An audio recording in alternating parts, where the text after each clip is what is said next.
Saying the iPhone X is a big departure from the norm is putting it mildly. Apple has essentially redefined what it means for an iPhone to be an iPhone.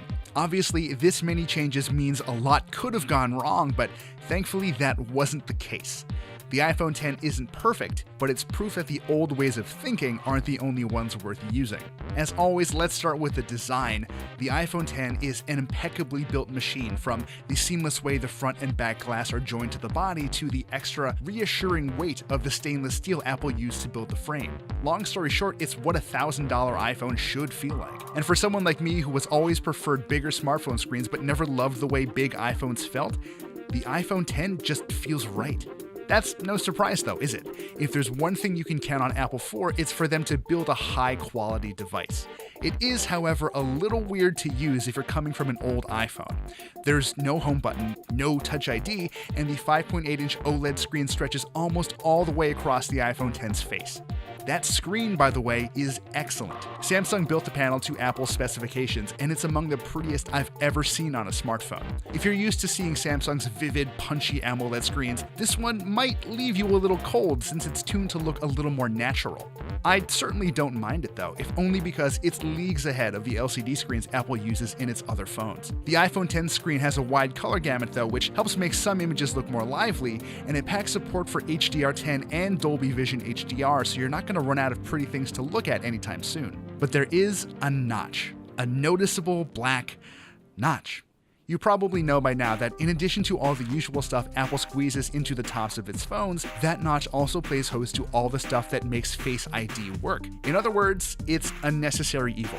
Now, believe it or not, but over the week I've been testing the iPhone X, I've actually stopped noticing it. No, really. After all, most of the action happens towards the center of the screen anyway. What I can't stop noticing is how non-optimized apps get letterboxed on the iPhone X screen. They're bounded on the top and bottom by expanses of black space, and they just look dated. Not bad, dated. Since unlike some Android phones, there's no way to force an app to go full screen, we all just have to wait until app developers issue those crucial updates. So, what is it like to actually use the iPhone X? In short, it's not as difficult as some might think. Since there's no home button, you swipe up on an app to go back to the home screen. If you swipe and hold, you get a little haptic buzz and there's your app switcher. This might be one of my least favorite changes because you now have to press and hold an app window before you can dismiss it. It's not that much slower than before, but dang it, I like the switcher the way it was. At least you can now cycle through apps by sliding your finger across the bottom of the screen.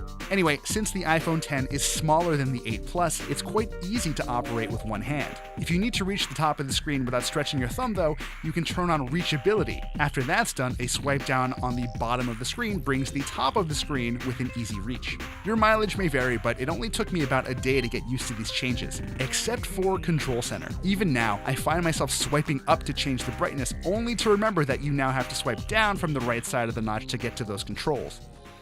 The iPhone X runs iOS 11, but it packs two features that people have not been able to stop talking about: Face ID and Animoji. The former is clearly the more important, and when it works properly, it's actually kind of amazing. The setup process is dead simple, if a little awkward looking, and after that, it didn't matter if I hadn't shaved or if I wasn't wearing glasses that day, the phone would just unlock after looking at me for about a second. You'd better get ready to use it all the time though. Beyond just unlocking the phone, you'll also use it to authenticate logins stored in your keychain. In other words, anytime you used to use Touch ID to log into something, you'll now use your face. It isn't perfect though. While it worked in broad daylight and in dingy dive bars, it occasionally struggled to recognize me in bed when I just woke up. Maybe my face was a little too puffy, or maybe I was just holding it a little too close. In those admittedly rare cases, I did miss Touch ID. Face ID can also be fooled by twins, but it at least checks to see if it can see your eyes before unlocking by default. You don't need to worry too much about someone using your face to unlock the iPhone X while you're sleeping. And then there are Animoji. I at first thought I was too cool for them, but they actually do a really nice job of mapping facial gestures onto one of 12 emoji avatars. They're goofy, but seriously impressive on a technical level. Just know that if you spend too much time trying on different silly faces, the iPhone X gets noticeably warm. Meanwhile, the iPhone X's 12 megapixel cameras haven't changed that much. Shooting with the wide-angle view that's set by default is almost identical to shooting with the 8 Plus's wide camera, and that's not a bad thing. I still think the Pixel 2 is the best all-around all-around smartphone shooter, but the iPhone X's wide camera is excellent. The big changes, however, were made to the telephoto camera, which now has optical image stabilization and a wider f2.4 aperture. In bright conditions, this thankfully makes the telephoto camera almost as good as the wide one. The real gains come in the dark, though. Images appear noticeably brighter and more crisp compared to the iPhone 8 Plus, though the iPhone X still struggles to focus at night sometimes. You can now also use the 7-megapixel front camera to take portrait mode selfies thanks to all the tech that makes Face ID possible. It definitely works, but it's not ideal. My face was always pin sharp, but it almost always blurs out the top of my head. This very shallow depth of field also means that if you're trying to take a group portrait selfie, other people will almost certainly get blurred unless you're all huddled together just right. Now, I hope you weren't hoping this $1,000 iPhone performs better than the 8 or 8 Plus because it doesn't. They all share the same 6-core A11 Bionic chipset, and like the 8 Plus, the iPhone X uses 3 GB of RAM. This isn't a bad thing either. The A11 is a very powerful chip, and it handled everything I threw at it, from frequent multitasking to playing pretty augmented reality games without trouble. I've put the 10 through the ringer this week, and I'm convinced that it has more than enough power to handle your daily routine. The 10's battery life is mostly just alright though. I usually pull the 10 off its wireless charging puck at around 8 in the morning, and by the time I put it back at around 9 or 9:30 that night, it was usually down to around 15%. That was enough juice to keep the phone alive until the next day on nights I forgot to charge it, but yeah, don't expect more than a day of use on a single charge.